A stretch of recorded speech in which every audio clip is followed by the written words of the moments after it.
केंद्रीय विश्वविद्यालयों में, विद्यालयों में, सरकारी दफ्तरों में, एम्स में, मेडिकल कॉलेज में, कृषि विद्यालयों में और प्राइमरी स्कूल से लेकर इंटर कॉलेज में दलितों, पिछड़ों, आदिवासियों के साथ जाति धर्म के आधार पर गैर बराबरी और जुल्म ज्यादती की जाती है। ये सत्य है, ये सत्य है, ये सत्य है और ये सत्य छिपाने से नहीं छिपेगा और चंद लोगों के विरोध से नहीं करेगा। मेरी बात को आप याद रखना।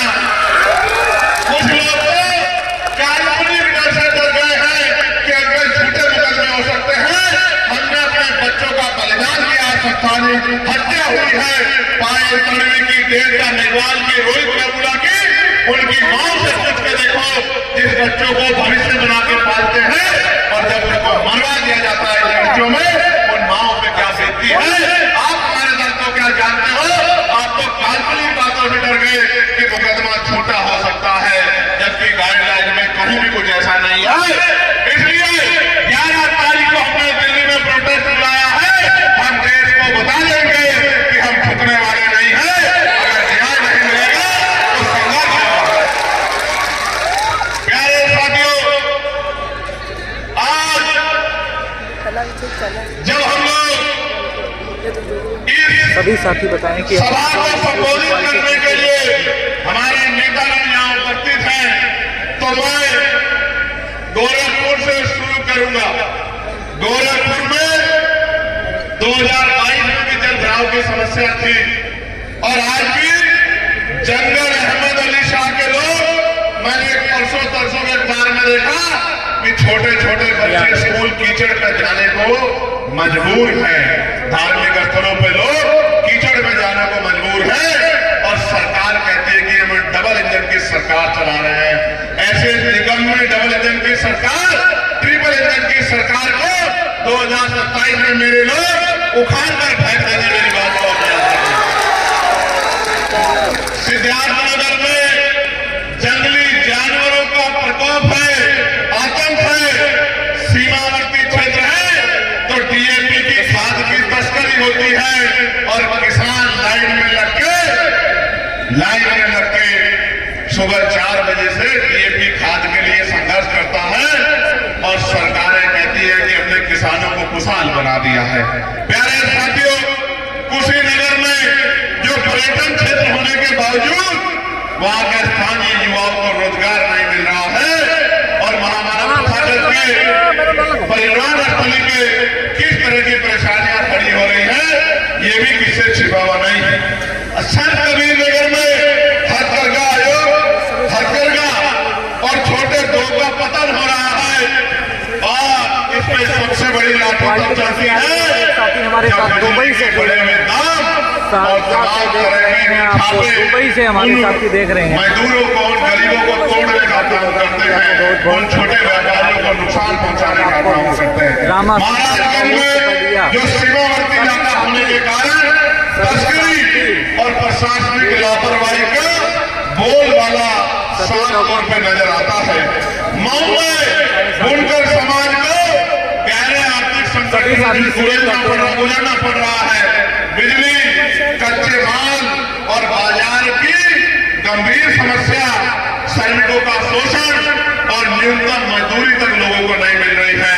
बलिया में हर साल बाढ़ तबाही मचाती है और आज तक अस्थायी समाधान नहीं हुआ और अगर कोई विस्थापित होता है तो उनको पूर्णावास भी अभी तक नहीं मिल पाया है।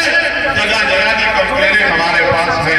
आजमगढ़ में जो शिक्षा का केंद्र है वहां भी बेरोजगारी का बड़ा आलम है, बेरोजगारी चरम पर है और मुस्लिम भाइयों पे झूठे मुकदमे लगा के उनको तोड़ने का काम आजमगढ़ में किया जा रहा है। देवरिया में शिक्षा व स्वास्थ्य सेवाएं, उनका इतना अभाव है संस्थानों का कि सिंचाई और नहर व्यवस्था दोस्त है, खेती की व्यवस्था किसानों के लिए नहीं हो पा रही है और अभी सुल्तानपुर से सुल्तानपुर से मुन्ना लाल जी हमारे साथ लुधियाना मुन्ना लाल जी बताइए पंजाब कि अगर अमेरिका का कोई सामान यहाँ आएगा तो बहुत सारे सामानों पे कोई इम्पोर्ट ड्यूटी नहीं लगेगी और अगर हमारा सामान वहां जाएगा तो 18 7% का टैक्स वहां की सरकार लगाएगी। ये कैसा समझौता हुआ? किसान जो हमारे देश की अर्थव्यवस्था था, मजदूर जिसमें कोरोना काल में भी देश को संभाला, किसान मजदूरों की पीठ में छुरा घोंपने का काम केंद्र की सरकार ने किया है। ये डील नहीं है, ये पूंजीपति मित्रों को बचाने के लिए समझौता किया है सरकार ने, इस देश को कमजोर करने का काम किया है।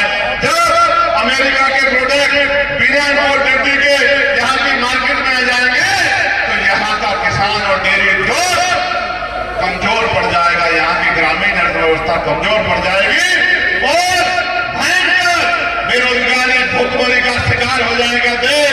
मैं कहना चाहता हूं सरकार को, इतनी भी आंखें बंद ना करो कि गरीबों के आंसू आपको दिखाई ना दे। इस सरकार ने, जो उत्तर प्रदेश की सरकार है, वादे तो बहुत किए थे सरकार ने कि हम विकास करेंगे और पीठ थपथपाते हैं गृह मंत्री जी, मुख्यमंत्री की कहते हैं कि कानून व्यवस्था इतनी सुंदर है, रात के अंधेरे में भी बच्चियां अगर सोने के गहने पहन के निकल जाएं तो कोई गुंडा नहीं छू सकता। और मुख्यमंत्री तो कहते थे हर चौराहे पे यमराज खड़ा है, कोई बेटी को अपमानित करेगा तो यमराज उसका टिकट काट देगा। लेकिन कफार में मां मेरे में जब एक बच्ची का अपमान किया जाता है और उसकी मां को, जब वो मां अपनी बच्ची की रखवाली करना चाहती है, उस मां को धारदार हथियारों से मार दिया जाता है, तो ना मुख्यमंत्री के मुंह से आवाज निकलती है, ना गृह मंत्री के मुंह से आवाज निकलती है और यमराज में छुट्टी में चला जाता है इनका, यमराज में कोई ढूंढा नहीं मिलता है। ये सरकार चला रहे हैं। आप देखिए प्यारे साथियों, बाबा साहब अम्बेडकर ने हमें शिक्षा के रूप में हथियार दिया था कि जो गरीब से गरीब व्यक्ति है, जो मजदूर है, किसान है, जो बेबसी लाचारी में जिया है, वो भी अपने बच्चे को अच्छी शिक्षा दिला के क्लास 4 से लेकर क्लास 1 का अधिकारी बना सकता है, उसको मुख्य धारा में ला सकता है। मैं अपने बारे में बताता हूं, औरों की छोड़िए। कहते हैं ना, हाथ कंगन को आरसी क्या और पढ़े लिखे को फारसी क्या। मैं आपके सामने गवाह खड़ा हूं, अगर मेरे पिताजी और मेरे दादाजी में तुलना की जाए, मेरे दादाजी को पढ़ने का अवसर नहीं था, वो मजदूरी करते थे दूसरों के खेतों में, वो पशु चराने का काम करते थे। संविधान आया, मेरे पिताजी को पढ़ने का अवसर मिला तो मेरे पिताजी पढ़ लिख कर मास्टर बने और जब मास्टर बने तो एक तनख्वाह मिली, जेब में पैसा आया तो मुझे उन्होंने और मेरे दोनों भाइयों को, मेरी तीनों बहनों को अच्छी शिक्षा दिलाने का काम किया। और आज अगर मैं यहाँ खड़ा कर बोल रहा हूं